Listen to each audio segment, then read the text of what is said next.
OBC बहुजन पार्टीकडनं महाराष्ट्रामध्ये सध्या 10 जागांवर आपले उमेदवार उभे करण्यात आलेले आहेत. सोबतच आज देखील काही जागा ज्या आहेत त्या संदर्भात चर्चा होते आणि त्या देखील जागांवर आपले उमेदवार ते जाहीर करणार आहेत. या संदर्भात बोलण्यासाठी आपल्यासोबत प्रकाश अण्णा शेंडगे आहेत. आपण त्यांच्याशी बातचीत करूया. अण्णा, कोणत्या कोणत्या जागांवर अजून तुम्ही उमेदवार जाहीर करणार आहात? एकीकडे जर का बघायचं तर शाहू महाराजांना तुम्ही पाठिंबा दिलेला आहे, दुसरीकडे प्रकाश आंबेडकरांनाही पाठिंबा दिलेला आहे. साताऱ्यामधली काय परिस्थिती असणार?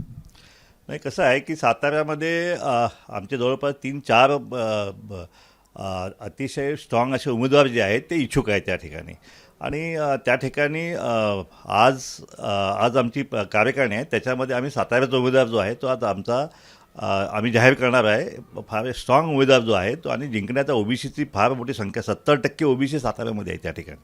आणि त्यामुळं प्रस्थापित माझ्याकडे 2 किंवा 3 प्रस्थापित त्या ठिकाणी येणे शक्य आहे. आणि त्याच्यामध्ये जर चौरंगी झाली किंवा तिरंगी जरी झाली तरी आमचा उमेदवार जो आहे ओबीसी, भटकेविमुक्त आणि मागासवर्गीय जे आहे त्यांच्या माध्यमातून, कारण हे वातावरण आता तयार झालेलं आहे. शेवटी आम्ही आंबेडकर असतील, आम्ही सगळ्यांनी म्हणून आरक्षणवाद्याला मतदान गेलं पाहिजे. आणि जरांगेंच्या या ओबीसीतूनच आरक्षण आम्हाला पाहिजे ह्या भूमिकेमुळं, आणि जे प्रखर असं आंदोलन त्यांनी केलं, शासनानं जे रातीबेर GR कडून ओबीसीच्या आरक्षणावरती अक्षरशः दबाव टाकला, त्याच्यामुळे एक अतिशय संतप्त अशी भावना जी आहे ती ओबीसी आणि भटक्यामुक्तांच्यामध्ये आहे. आणि कुठल्याही परिस्थितीत आम्ही मराठा समाजाच्या उमेदवारांना जे आहे ते आम्ही मतदान ह्यावेळी करणार नाही. आमचंच मत, आमचाच नेता आणि आमचाच खासदार ह्या भूमिकेतून ह्यावेळी सगळा ओबीसी जो आहे तो एकवटलेला आहे.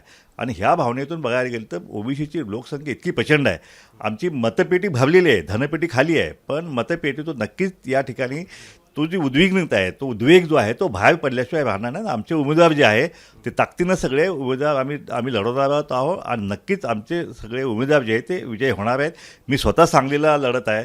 आम्ही TP मुंडेंना जे आहेत आम्ही त्या ठिकाणी बीडला आम्ही उतरवण्यासाठी त्यांना आग्रह धरत आहोत. कारण पंकजा मुंडेंची आपण पाहिलं 2-3 दिवस मराठा समाजाने त्यांना प्रचंड विरोध केलेला आहे. त्यांना गावागावामध्ये विरोध होतो आहे, त्यांना फिरण्याची नामुष्की होत आहे.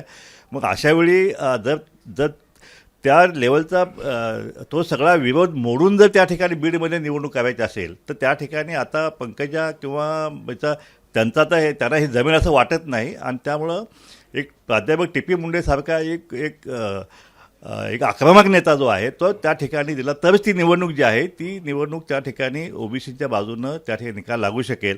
नाहीतर तिथला जो बीडमध्ये फार मोठं वादळ निर्माण झालं होतं. प्रचंड मोठी, म्हणजे आमदारांची घरं जाळली, कार्यकर्त्यांची हॉटेल जाळले, ऑफिसेस जाळले, गाड्या फोडल्या, हे सगळं वातावरण तिथं झालेलं आहे. मग त्या ठिकाणी TP मुंडेसारखाच नेता त्या ठिकाणी लढत देऊ शकेल अशी भावना सगळी तिथल्या आज कार्यकर्ते आलेले आहेत तिकडून, की TP मुंडे सरांना आपण त्या ठिकाणी निवडणूक लढवा. ते आम्ही आज निर्णय करणार आहे त्या बाबतीत. आम्ही दुसरीकडे बघायचं तर प्रकाश आंबेडकरांसोबत देखील तुमची चर्चा सुरू होती. युती संदर्भात देखील संकेत तुमच्याकडनं देण्यात आलेले होते. त्या दिवशी प्रतिनिधी देखील तुम्ही अकोल्याला पाठवलेला होता. नेमकी काय सध्याची परिस्थिती आहे? युती आहे की नाही, की फिसकटली आहे चर्चा? हे पण असं आहे की आमच्या प्रकाश आंबेडकरचा पक्ष, वंचित बहुजन आघाडी आणि आमचा ओबीसी बहुजन पार्टी या दोघांची युती झाली पाहिजे अशी भावना संपूर्ण आज या महाराष्ट्रातील तमाम ओबीसी, भटकेविमुक्त आणि मागासवर्गीयांच्यामध्ये आहे. आणि त्या दृष्टीनं आमच्या 3 बैठकासुद्धा झाल्या. बऱ्याच आमच्या उमेदवारांच्या विषयीसुद्धा चर्चा आमच्या झालेल्या होत्या. पण मध्ये अचानक जरांगेंना प्रकाश आंबेडकर भेटायला गेल्यामुळं आणि त्यांच्याशी युती करण्याची त्यांनी हे केल्यामुळं, चर्चा सुरू केल्यामुळे युतीची, त्यामुळं ओबीसी समाजामध्ये एक म्हणजे निगेटिव्ह जे आहे, एक निगेटिव्ह अप्रोच झाला की बा आपण जरांगेंनी आमच्या आरक्षणावरती हल्लाबोल केलेला आहे. ओबीसीतनंच आरक्षण पाहिजे ना, तर सरकारला सुट्टी नाही. आणि प्रकाश आंबेडकरनं आम्ही यापूर्वी लाखांच्या जाहीर भूमिका घेतली आहे की मराठा समाजाचं आरक्षण वेगळं आहे आणि ओबीसीचं आरक्षण वेगळं आहे. मग अशावेळी असं जर झालं तर मग ओबीसीना परत आणि मनस्ताप सोसावं लागेल. म्हणून एक फार उद्विग्नता निर्माण झाली. त्या भावनेतून आम्ही निर्णय केला की जर जरांगे पाटलाने आंबेडकरांची युती होणार असेल तर त्या युतीमध्ये आम्ही जायचं नाही, हा आम्ही त्यावेळी ठरला. पण नंतर आता जरांगेंनी त्या ठिकाणी तो प्रस्ताव जो आहे तो आता फेटाळलेला आहे. त्यांनी उद्या जाहीर करणार नाहीत. त्यामुळे पुन्हा एकदा आमची चर्चा जो आहे, चर्चा होऊन पुन्हा युती होण्याचा मार्ग जो आहे तो आता मोकळा झालेला आहे. आता आमचे प्रतिनिधी त्यांना भेटत आहेत. थोडी चर्चा आमची सुरू पण आहे. उद्या परवापर्यंत माझ्या मते निश्चित काहीतरी मार्ग निघेल आणि ही युती व्हावी ही सगळ्या तमाम बहुजनांची इच्छा आहे. आणि ते माझ्यावरती आंबेडकर साहेब आता आम्ही एकदा भूमिका घेतलेली आहे की बा आरक्षणवाद्याने आरक्षणवाद्यालाच मतदान दिलं गेलं पाहिजे. आता त्या भूमिकेतून आम्ही बाहेर पडू शकणार नाही आणि म्हणून आंबेडकर साहेबसुद्धा आता त्या भूमिकेशी ते स्ट्रिक्ट राहतील आणि आमच्या ह्या बहुजनांच्या 2 पक्ष जे आहेत त्यांची युती झाली तर महाराष्ट्रामध्ये राजकीय क्रांती जी आहे ती राजकीय क्रांती झाल्याशिवाय राहणार नाही. पण तुम्ही हे म्हणत असताना अनेक ठिकाणी तुम्ही जिथे उमेदवार उभे केलेले आहेत तिथे वंचितने देखील उमेदवार उभे केलेले आहेत. मग याला युती कसं म्हणायचं, मग कशा प्रकारे बघताय हे? नाही, कसं आहे, आमचा एक नांदेडचा उमेदवार जो होता अविनाश भोशीकर, त्यांची उमेदवारी आम्ही जाहीर केली होती.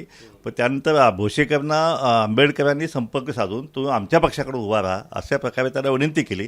पण त्याचवेळी आमच्याकडे सुद्धा दुसरा उमेदवार जो आहे तो स्ट्रॉंग उमेदवार म्हणजे माजी पंचायत समितीचा अध्यक्ष असलेला भगवानराव ओलेकर जे आहे त्यांचाही आम्ही अर्ज भरला होता. त्यामुळं त्यांना वंचितने उमेदवारी त्यांना दिली. तर आम्ही भगवानराव ओलेकर नावाचे आमचे नेते आहेत त्या ठिकाणी, त्यांना आम्ही उमेदवारी त्या ठिकाणी दिलेले आहे. आता हे उमेदवार काही ठिकाणी त्यांच्या ठिकाणी आमचे उमेदवार लागलेले आहेत, आमच्या ठिकाणी त्यांचे उमेदवार लागलेले आहेत. आता हे बैठकीतून जे आहे मग कुठला उमेदवार त्या ठिकाणी ठेवायचा हे आमच्या बैठकीतून निष्फळ होईल. म्हणजे एकूण चर्चेमधनं कुठनं तरी माघार होईल, कुठेतरी उमेदवार कायम राहील. हो, होणारच आहे. आता परभणीचा सुद्धा उमेदवार त्याची सुद्धा आमची चर्चा सुरू आहे. त्या ठिकाणी जानकरांनी मला फोन केला होता, महादेव जानकरांनी, किंवा त्या ठिकाणी आमचे हरिभाऊ शेळके नावाचे आमचे फार जुने जाणते ज्येष्ठ नेते त्या ठिकाणी उभे आहेत आणि आमच्या पक्षातर्फे तर तुम्ही मला पाठिंबा द्या अशा प्रकारची विनंती जी आहे ती जानकरकडूनही करण्यात आली आहे. आज आमच्या कार्यकारिणीमध्ये जानकर आता हे महायुतीच्या म्हणजे भाजपच्या शिवसेना यांची जी युती आहे त्याच्यामध्ये गेलेले आहेत. तर त्याला युती म्हणून नाही तर जानकर व्यक्ती म्हणून जे आहे ते एक त्या ठिकाणी ओबीसीचं मतविभाजन टाळावं अशा प्रकारची भूमिका जी आहे त्या भूमिकेमध्ये आम्ही आज आमचा निर्णय होणार आहे. आणि त्या ठिकाणी उद्या फॉर्म परत घ्यायचा जो हे आहे विषय, त्यावेळी आमचा उमेदवार जो आहे तो परत अर्ज जो आहे तो परत घेऊन आम्ही जानकरांना जे आहे ते आम्ही सपोर्ट त्या ठिकाणी आमचा पाठिंबा जो आहे तो त्या ठिकाणी म्हणजे एक ओबीसी नेता जो आहे त्या ठिकाणी आम्ही जानकरांना एकच विनंती केली आहे की तुम्ही निवडून आल्यानंतर मात्र ओबीसींचे प्रश्न जे आहे ते मात्र पार्लमेंटमध्ये अतिशय जिद्दीनं आणि त्या नेत्यानं जसं भुजबळ साहेब जरी त्या पक्षात असले तरी ओबीसींची बाजू जी आहे ती त्यांनी ठामपणे मांडली आहे. तशाच प्रकारे जानकरांनी सुद्धा ही ओबीसी आणि धनगर समाजाचे प्रश्न असेल, बाकी गरीब समाजाचे प्रश्न असतील ते पार्लमेंटमध्ये मांडावे एवढीच आम्ही अट जी आहे ती जानकरांना आम्ही घातलेली आहे. भुजबळांना जर का उमेदवारी मिळाली तर भुजबळांनाही पाठिंबा असणार? हो, 100% असणार. भुजबळ इथं आमचे नेते आहेत ते, आणि आम्ही यापूर्वीच आम्ही सांगितलं आहे की आम्ही जरी पक्ष आम्ही काढला असेल तर ज्यावेळी भुजबळ साहेब बाहेर पडतील त्या ठिकाणावर आज ते नेते आहेत त्या पक्षाचे, त्यांची अडचणी आहे आणि आम्ही त्यांना विनंती केली आहे तुम्ही ज्यावेळी बाहेर याल त्यावेळी आमच्या पक्षाचे तुम्ही नेते असाल. आता जर नाशिकमध्ये जर भुजबळ साहेबांना जर त्यावेळी उमेदवारी दिली तर संपूर्ण ओबीसी समाज जो आहे, भटका विमुक्त धनगर समाज आहे, तर पूर्ण ताकदीनंशी त्यांच्या पाठीमागे राहणार आहे. कारण त्यांना मराठा समाज तेवढ्याच ताकदीनं त्या ठिकाणी विरोध करणार आहे. त्यामुळं त्यांची सीट निवडून येणं, त्यांची जागा निवडून येणं हे आमच्यासाठी फार प्रतिष्ठेचा प्रश्न असणार आहे. त्यामुळे आम्ही प्रतिष्ठापूर्ण त्यांच्यासाठी पडायला लावू.